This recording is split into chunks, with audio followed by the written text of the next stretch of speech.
नमस्कार दोस्तों, मैं केमिस्ट्री गुरु विष्णु और ये क्लास 11th का एक इम्पॉर्टेंट टॉपिक हाइड्रोजन चैप्टर से है, हार्ड एंड सॉफ्ट वाटर। और ये एनसीईआरटी बेस्ड है। आप जानते हो कि मैं एनसीईआरटी बेस्ड आपके लिए वीडियोस लेके आता हूँ और थोड़ा जल्दी जल्दी नहीं आ पाता हूँ।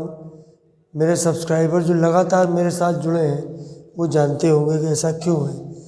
तो ये टॉपिक मैंने आज के लिए चुना है, ध्यान से समझिएगा। सॉफ्ट वाटर और हार्ड वाटर, ये एक टर्म आपके सामने है, हार्ड एंड सॉफ्ट वाटर। तो जो वाटर है हम लोग जो यूज़ करते हैं वो देखिए दो तरीके के होते हैं। एक होता है सॉफ्ट वाटर, अगर हिंदी में बोले तो इसको मतलब मीठा पानी, खारा पानी, हार्ड वाटर, खारा पानी। आप लोग देखते हो कि कहीं कहीं का पानी बहुत ज़्यादा नमकीन होता है, बहुत ज़्यादा सॉल्टी होता है, तो वो खारा पानी होता है। मैं कानपुर में रहता हूँ, यहाँ पर मैं देखता हूँ पानी की हार्डनेस, वाटर की हार्डनेस। जैसे कूलर वगैरह आप यूज़ करिए, ठंड में कूलर की बात करना, थोड़ा ठंड लगेगी आप लोग को, कोई बात नहीं, लेकिन आप थोड़ा सा सोचिए उस बारे में कि कूलर है, कूलर के आसपास आप देखते हो वाइट वाइट सा अपीयर हो जाता है, तो वो जो होता है वो उसके अंदर का सॉल्ट होता है। ठीक है, अगर आप पानी को, वाटर को अगर आप हीट करें, बॉईल करें, तो भी आपको दिखाई पड़ेगा। बर्तन के जिसमें आप उसको हीट कर रहे हो, उबाल रहे हो, बॉईल कर रहे हो, उसके किनारे किनारे आपको वाइट वाइट नज़र आएगा। फिर हम लोग को उसको छानना पड़ता है। हम लोग इसीलिए घर में आरओ यूज़ करते हैं। आरओ का फुल फॉर्म 11th में बच्चों को नहीं मालूम होता है, रिवर्स ऑस्मोसिस। 12th में इसके बारे में आप डिटेल में पढ़ेंगे। ठीक है, तो देखिए कि हार्ड वाटर और सॉफ्ट वाटर जो दो किस्में हैं, इनके नाम ऐसे क्यों दिए गए हैं, कौन सा पानी बेहतर है? तो ऑब्वियस है कि सॉफ्ट वाटर अच्छा होता है, हार्ड वाटर उतना अच्छा नहीं होता है। वजह क्या है? वजह आप देखिए, soft water forms full froth, पूरा झाग, पूरा लादर, फ्रॉथ और लेदर विद सोप, साबुन के साथ रिएक्ट कराओगे तो पूरा झाग देगा, जबकि हार्ड वाटर ऐसा नहीं करता है। हार्ड वाटर बहुत कम फ्रॉथ देता है। तो ध्यान रखिएगा, जैसे कभी आप अगर विलेज जाते हो, गांव जाते हो, वहाँ पर, अब मेरे साथ एक बार ऐसे ही हुआ, मैं गांव गया और वहाँ पर मैंने सोप रखा हुआ था, कुएं से पानी निकाला और बढ़िया फर्स्ट क्लास नहा डाला, पूरा रगड़ रगड़ के पूरा शरीर नहा डाला। उसके बाद नहाने के बाद जब मैंने शीशे के सामने अपनी शक्ल देखी और अपना शरीर देखा, तो यही समझ में आया कि क्यों नहाया, इससे अच्छा तो ना नहाता। पूरी बॉडी के ऊपर, बाल के ऊपर, बाल बिल्कुल खड़े यक्कू टाइप के हो गए थे, वाइटनेस, पूरी बॉडी में वाइटनेस, स्कम, पपड़ी टाइप की वाइट वाइट, तो वो उसके अंदर हो जाता, वो वाटर की हार्डनेस की वजह से था। ठीक है, तो देखिए सवाल ये है कि पानी में ये जो हार्ड वाटर है, तो कॉज ऑफ हार्डनेस क्या है? आप इसी से नोट्स भी बना सकते हो, इसी को लिख लो, सब नोट्स भी आपके बन गए। कॉज ऑफ हार्डनेस, वाटर में हार्डनेस का कॉज क्या है? तो देखो, due to presence of following 6 salts, पानी के अंदर ये 6 सॉल्ट होते हैं, उसकी वजह से होता है। देखिए, एक होता है कैल्शियम बाइकार्बोनेट, बाइकार्बोनेट होता है HCO3 और उसकी वैलेंसी होती है -1, कैल्शियम की वैलेंसी होती है 2। ठीक है, तो ये कैल्शियम बाइकार्बोनेट हुआ। मैग्नीशियम बाइकार्बोनेट, Mg की वैलेंसी भी 2 होती है, दोनों ग्रुप सेकंड में है। बाइकार्बोनेट की वैलेंसी 1 होती है, इसको आप हाइड्रोजन कार्बोनेट भी बोल सकते हो। तो ये कैल्शियम बाइकार्बोनेट, या calcium hydrogen carbonate, magnesium hydrogen carbonate, ये जो दो सॉल्ट होते हैं ये बनाते हैं टेम्परेरी हार्डनेस। मतलब ये वैसी हार्डनेस होती है कि बॉयल कर दिया तो ये हार्डनेस निकल जाती है। लेकिन दो देखिए सॉल्ट ये लिखे हैं, मैं नीचे 6 सॉल्ट लिख रहा हूँ, CaCl2, 4 नीचे लिख रहा हूँ, 2 ऊपर हो गए, MgCl2, CaSO4, MgSO4, ये 4 जो है कारण बनाते हैं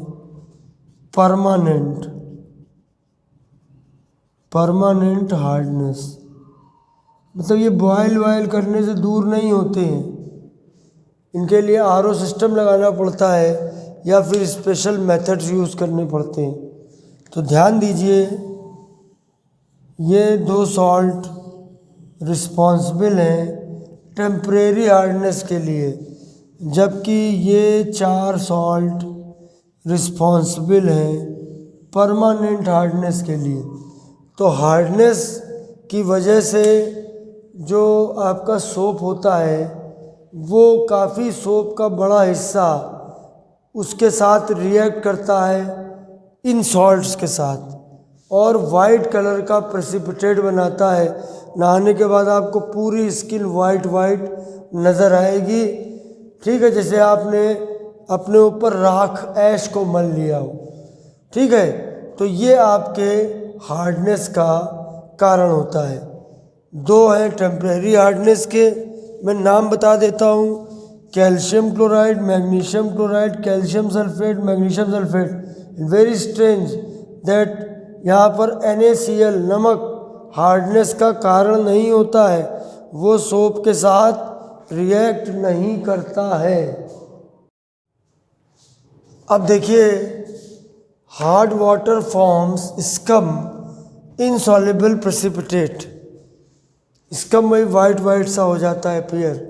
कभी गांव में जाना तो नहाना मत वहाँ पे, अगर नहाने का मन हो तो डिटर्जेंट से नहाना, सोप से मत नहाना।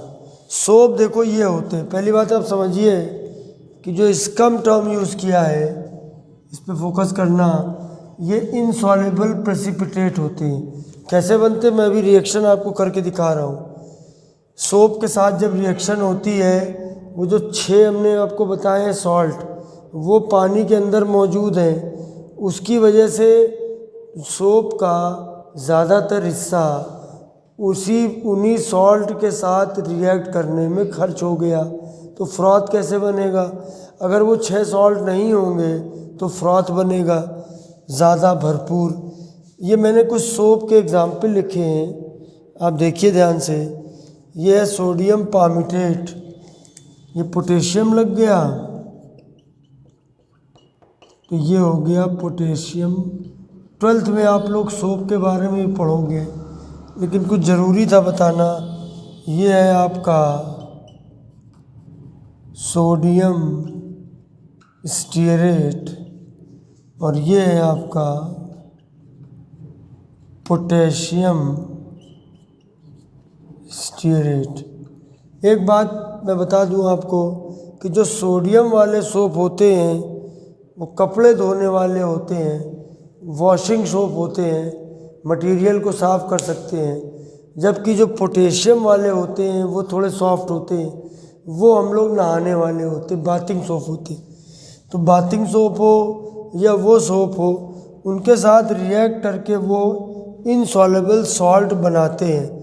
तो देखिए कैसे बनाते हैं, मैं आपको वो रिएक्शन दिखाना चाहता हूँ।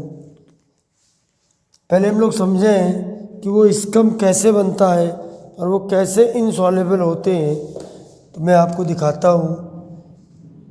देखिए मैंने ले लिया C15H31CONA, कपड़ा धोने का साबुन है, इससे आप कपड़वा साफ कर सकते हैं, ठीक है। अब आपने इसके साथ रिएक्शन, मान लो सॉल्ट के उसके अंदर कैल्शियम क्लोराइड मौजूद है, तो देख इनमें आपस में रिएक्शन होगा। इसमें ये होता है, ये जो सॉल्ट है ये बेसिकली ऐसे है, RCOOH होता है, RCOOH। आप लोग 10th में भी पढ़ के आ रहे हो, कार्बोक्सिलिक एसिड है, इसी का ये H हटता है और उसकी जगह सॉल्ट आ जाता है। तो अब ये आयनिक बॉन्ड बनाता है, तो ये माइनस होता है, ये प्लस होता है। समझ गए बात को? ध्यान से समझना, कठिन हिस्सा है, ये माइनस हो गया और ये प्लस हो गया। इसी तरीके से इसमें कैल्शियम है, ये पॉजिटिव हो गया, ये नेगेटिव हो गया। मैं चार्ज नहीं लिख रहा हूँ, सिर्फ ये बता रहा हूँ कि क्या माइनस है और क्या प्लस है। तो माइनस के साथ प्लस जुड़ेगा, प्लस के साथ माइनस जुड़ेगा, ठीक है। मतलब C15H31COO माइनस है, इसके साथ प्लस जुड़ेगा। और फिर आपको वैलेंसी का ध्यान रखना है। देखिए C15H31COO और Ca, ये पॉजिटिव इस नेगेटिव से जुड़ा। अब Ca की वैलेंसी होती है 2 और इसकी वैलेंसी आप देख रहे हो -1। क्यों? अच्छा, मैं यहाँ पे डाउट दूर कर देता हूँ, नहीं तो आप कंफ्यूज हो गए। ये +2 है, ये -2 है, झंझटें ख़त्म कर दिया। 2 प्लस है और ये 2 माइनस, ये +1 है, ये -1 है। तो जब C15H31CO के साथ Ca जुड़ा तो Ca की वैलेंसी 2 होती है, तो वो ऐसे आएगी। और प्लस क्या बनेगा? Na के साथ Cl, NaCl2 मत बनाइयो, Na की वैलेंसी +1, Cl की -1, तो NaCl बनेगा। And after that you have to balance the equation. तो यहाँ पर 2 कर दीजिए, ठीक है, और यहाँ पर 2 कर दीजिए।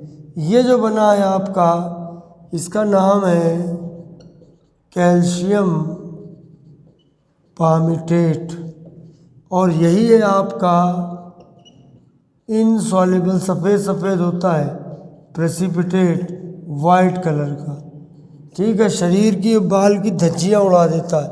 एक मैं और आपको दिखाता हूँ, कपड़ा धोने वाले के बाद नहाने वाला साबुन, C17H35COOK। अब की बार मैंने ले लिया मैग्नीशियम सल्फेट। आप 6 के 6 रिएक्शन करा सकते हो। अब आप देखो, ये प्लस है, ये माइनस, ये प्लस है के, ये माइनस है। वैसे नॉर्मली प्लस पहले लिखते हैं, माइनस बाद में लिखते हैं, लेकिन ये ऑर्गेनिक कंपाउंड है। इसका नाम होगा पोटेशियम स्टीयरेट, नाम मैं लिखवा चुका हूँ।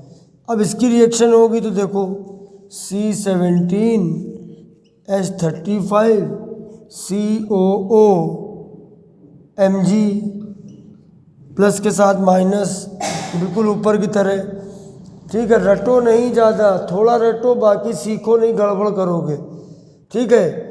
तो इसमें अब आप देखोगे ध्यान से, ये आयन वायन की वैलेंसी वाला मैं लिंक आपको उसमें शेयर कर दूंगा, ठीक है। डिस्क्रिप्शन में जाके आप देखिए, तो उसमें मैं लिंक शेयर कर दूंगा, उससे आप ये वैलेंसी का खेल सीख लेना, ठीक है। Mg की 2 कैसे आती है? Mg की देखो 2 और इसकी 1 है, तो ये हमारा होल ट्वाइस Mg हुआ, और प्लस बना हमारा KSO4। अब KSO4, SO4 की वैलेंसी 2 होती है, और K की 1 होती है, तो K2SO4 बनेगा। इधर का हिसाब दूसरा है, उधर दूसरे के साथ जुड़ रहा है, तो उसके हिसाब से वैलेंसी तय करो। अब इसको बैलेंस कर लो, यहाँ 2 कर दिया, बैलेंस हो गया, पूरा बैलेंस हो गया। अब ये बन गया मैग्नीशियम स्टीयरेट,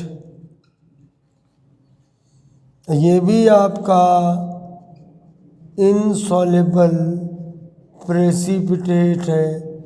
सफ़ेदी की चमकार, बालों पर भी, चेहरे पे भी भूत बन जाओगे बिल्कुल, न कपड़ा साफ होगा न शरीर साफ होगा, ठीक है। इसको आप स्क्रीनशॉट भी ले लीजिए।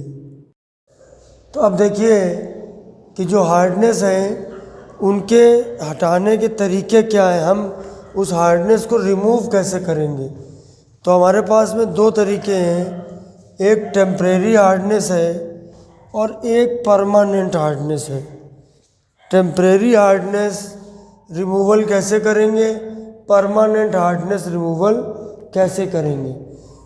तो देखिए, टेम्परेरी हार्डनेस का एक तरीका बिल्कुल सिंपल है, बॉयल कर दो। बॉयल करने से क्या रिएक्शन होगी वो अभी मैं आपको बताता हूँ।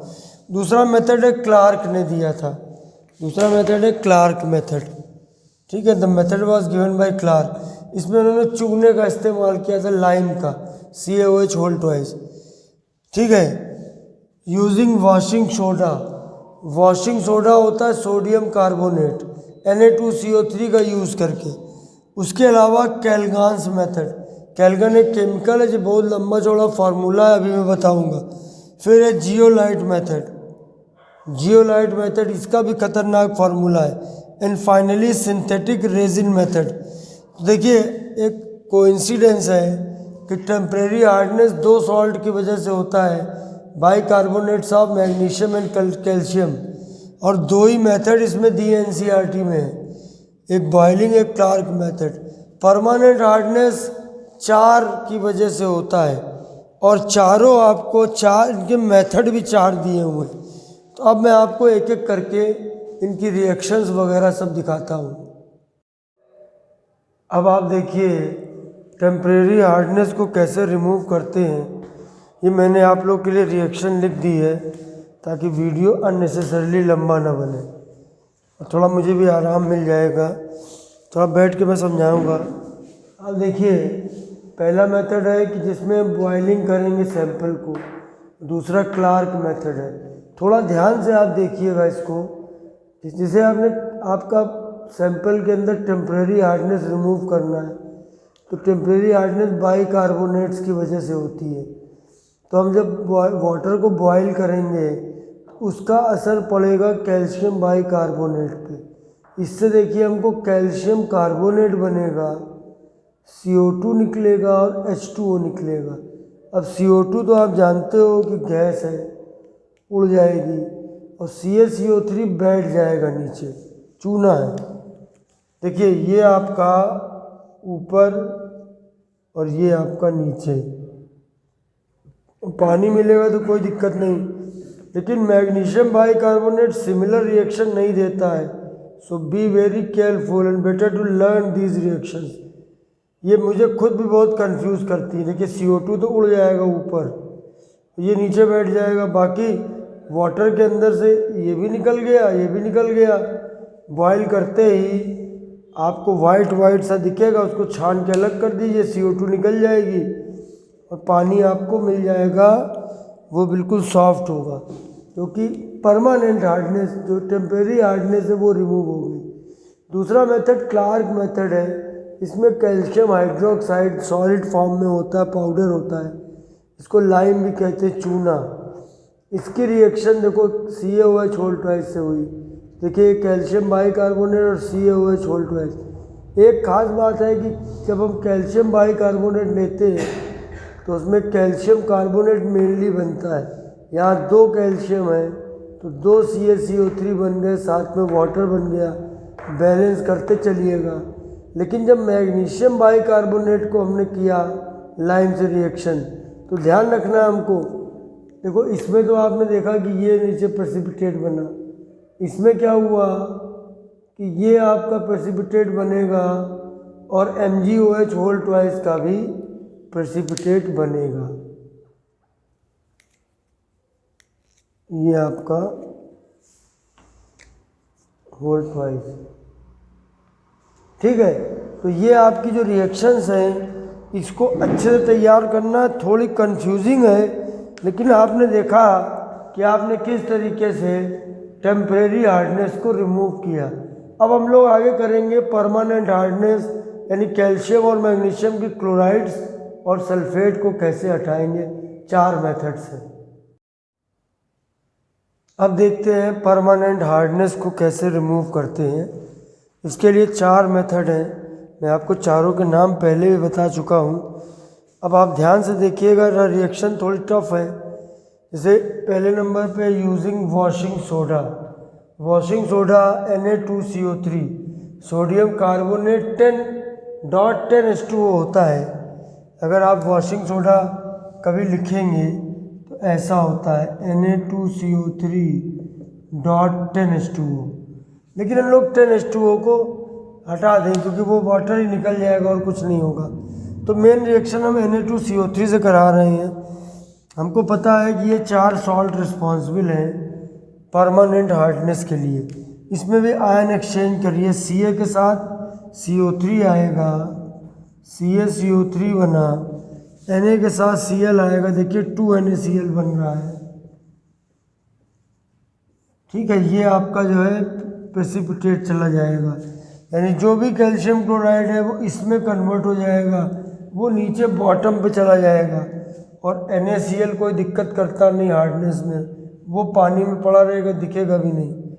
फिर आप देखिए कैल्शियम सल्फेट की Ca के साथ CO3, देखिए CaCO3 बना, ये बैठ गया प्रेसिपिटेट।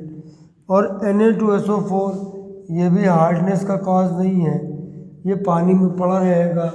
ये फ्रॉथ उसके साथ सोप के साथ रिएक्ट नहीं करेगा, सोप के साथ यही 6 सॉल्ट करते हैं रिएक्ट। अच्छा, अब देखिए आप Mg से ध्यान रखिएगा कि सोप हार्ड वाटर के साथ बेअसर हुए।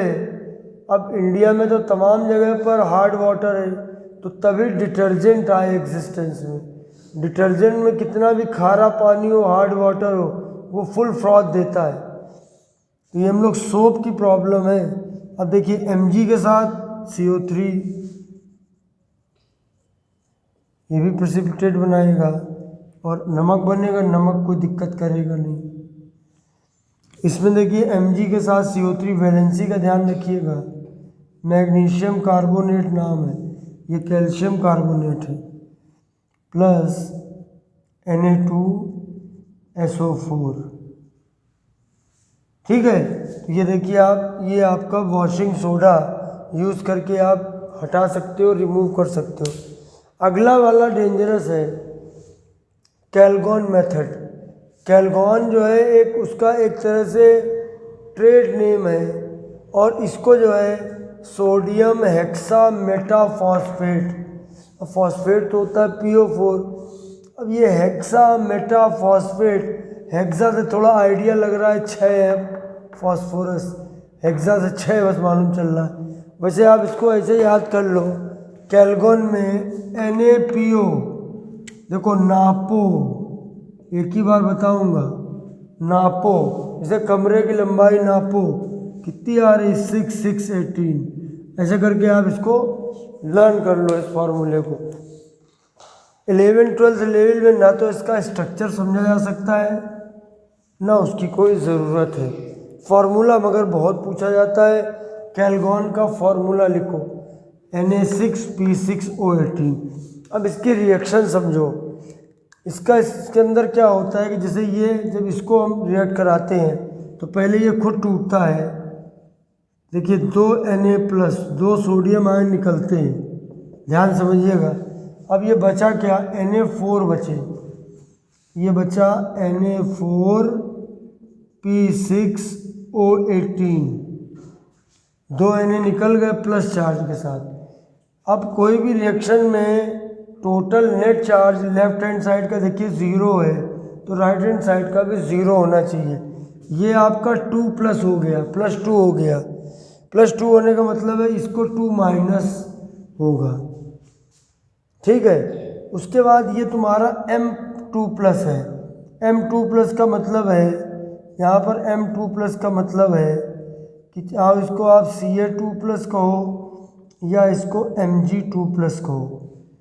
तो अब जब ये रिएक्ट करेगा तो ये कॉम्प्लेक्स आयन बना लेगा। देखो कैसे बनाएगा, जैसे ये तुम्हारा Na4 है, तो इसमें फिर 2 Na निकलेंगे, 2 Na निकले, बदले में ये M अंदर चला जाएगा, तो देखो Na कितने बचे, 2, तो ये हुआ Na2, फिर बीच में आ गया M, उसके बाद बना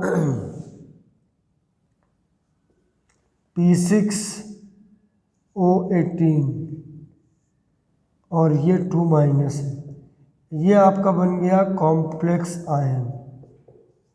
अब आप समझना, जैसे मान लिया Ca2+ लिया तो ये बनेगा Na2CaP6O18 2-।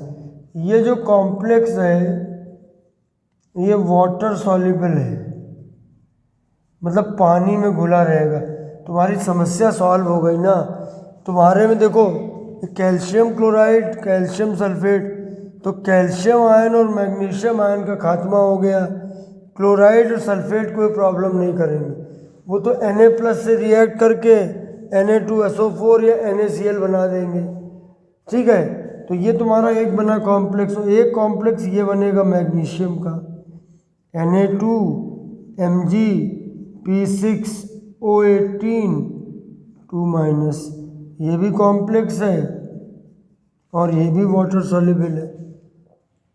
अगर आप चाहो तो पूरी रिएक्शन भी करके दिखा सकते हो, मैं आपको करके दिखा दे रहा हूँ अभी। ठीक है, NCERT में दी नहीं है रिएक्शन, इधर वाला तो हो ही गया था, तो मैं एक रिएक्शन आपको जरा करके दिखा देता हूँ। ठीक है, तो देखिएगा ज़रा ध्यान से। जैसे मान लीजिए हमने लिया CaCl2, उसकी रिएक्शन इससे करा दी सीधे, Na4 अपने आप होगी, हम क्या कराएंगे, आप उसको डाल के जब कैल्गॉन के साथ गर्म करोगे तो देखो CaCl2 इसके साथ में रिएक्ट करेगा। कैसे करेगा, 2Na जो निकलेंगे वो 2NaCl बना लेंगे। नमक कोई प्रॉब्लम नहीं करता है। अब ये वाला जो तुम्हारा आयन बनेगा Na2Ca P6O18, ठीक है, इस पे पूरे पे 2- है, अभी भी इस पे 2- होगा। ये हमारा देखिए कॉम्प्लेक्स आयन बन गया जो कि वाटर सॉल्युबल है, ये कोई प्रॉब्लम नहीं करता है। ऐसे ही आप अगर सल्फेट लोगे तो Na2SO4 निकलेगा, वो भी कोई प्रॉब्लम नहीं करता है। तो अब देखिए कैल्गॉन मेथड हो गया, उसकी रिएक्शंस भी आपके सामने हो गई। अब चलते हैं अगले मेथड में, इसमें भी खतरनाक सा नाम है, रिएक्शंस और ज़्यादा खतरनाक है, ध्यान से समझिएगा, क्योंकि C और D वाले दोनों कठिन है। D तो बहुत बकवास है, C फिर भी अच्छा है। ये मेथड का नाम है आयन एक्सचेंज मेथड और जियोलाइट उसका ट्रेड नेम मान लो, और एक नाम और है परम्यूटेट, ये कंपाउंड का ही नाम है। जियोलाइट या परम्यूटेट कंपाउंड के नाम है। जियोलाइट या परम्यूटेट होता क्या है, hydrated sodium aluminium silicate NaAlSiO4 भी होता है हाइड्रेटेड, लेकिन उसको शो नहीं किया गया है क्योंकि रिएक्शन में और ज़्यादा कॉम्प्लिकेशन होगा। ठीक है, और मुझे NCERT को फॉलो करना है, आप जानते हो। तो जैसे तुम्हारा ये है NaAl सोडियम एल्युमिनियम सिलिकेट, तो ये चूँकि बड़ा सा फार्मूला है, इसको हम ऐसे लिख लेते हैं NaZ, मतलब इस वाले हिस्से को हम Z कह देते हैं। Z का मतलब जियोलाइट। अब आप समझो कि ये वाला हिस्सा जब आयन में ब्रेक होगा तो ऐसे ब्रेक होगा Na++Z-, यानी इस हिस्से की वैलेंसी -1 है, इसको ध्यान रखना। अब मैं रिएक्शन आपको दिखा रहा हूँ। देखिए ये हमारा परम्यूटेड है, ये हमारा M2+ है, क्या होगा, M के साथ Z आके जुड़ेगा और बनाएगा MZ2, ठीक है, प्लस क्या बनेगा 2Na+, प्लस बनेगा 2Na+। ये जो MZ2 है इसका बनेगा प्रेसिपिटेट, अब आप समझना, Na+ कोई दिक्कत नहीं करेगा। और जो M2+ है यहाँ पर वो हो सकता है Ca2+ या Mg2+, और चूँकि NCERT में लिखा है तो मुझे रिएक्शन उस फॉर्म में लिखनी पड़ेंगी। मैं थोड़ा आपको चेंज करके दिखाता हूँ। देखिए आपके पास है NaZ और हमने ले लिया CaSO4, ध्यान से देखिएगा। अब ये पॉजिटिव है, ये नेगेटिव है, ये पॉजिटिव है, ये नेगेटिव है, तो Ca के साथ Z आएगा, तो हमने लिख लिया CaZ। अब Ca की वैलेंसी होती है 2 और Z की हम लोगों ने देखी 1 होती है, तो ये तुम्हारा बन गया CaZ2, ठीक है, कैल्शियम जियोलाइट समझ लो इसको। और प्लस Na के साथ SO4 आएगा, 2 कर लो यहाँ पे, बैलेंस भी हो जाएगा, Na2SO4 कोई दिक्कत करेगा नहीं। अब एक बार हम ले लेते हैं, जैसे हमने देखो ये लिखा NaZ, इधर हमने ले लिया मैग्नीशियम। आप चारों करवा सकते हो, CaSO4, MgSO4, CaCl2 और MgCl2। ठीक है, तो Na के साथ Cl आएगा, Mg के साथ Z आएगा। Mg लिखा, Z लिखा है, Mg की 2 होती है, ये देखो प्रेसिपिटेट बना दिया। और इसके अलावा NaCl कोई दिक्कत करता नहीं है। इसके बाद इसमें यह भी है कि हम इसको रीजनरेशन कर सकते हैं, जो प्रेसिपिटेट है उससे हम जियोलाइट को फिर से ऑब्टेन कर सकते हैं। उसके लिए हमें कुछ नहीं करना है, इसकी रिएक्शन सोडियम क्लोराइड से करानी। देखिए ये आपका प्रेसिपिटेट है, देखिए प्रेसिपिटेट बनेगा, नीचे बैठ जाएगा, छान के अलग कर दो, आपकी हार्डनेस ख़त्म हो गई। तो आप देखिए इसमें क्या होगा, Na के साथ Z आएगा तो क्या बन जाएगा 2NaZ प्लस M के साथ Cl2। ये जो आपका बना है यही तो है NaZ, यही तो हमारा है जियोलाइट। ये जो बन गया ये हमको मिल गया जियोलाइट। तो ये मेथड है। अगर कोई बात समझ में नहीं आई हो तो आप तो अधिकार है, आप बैक करो, उसको फिर से देखो, समझ में आ जाएगा। चलिए अब हम लोग आ गए हैं अपने वीडियो के लास्ट हिस्से में। आप लोगों ने वीडियो बड़ा ध्यान से देखा, सब्सक्राइब न की हो तो भैया कर दिया करो, थोड़ी मदद किया करो। लाचार हूँ तो भी आपके लिए वीडियो बना रहा हूँ, तो कम से कम सब्सक्राइब किया करो। Synthetic resin method is the fourth method.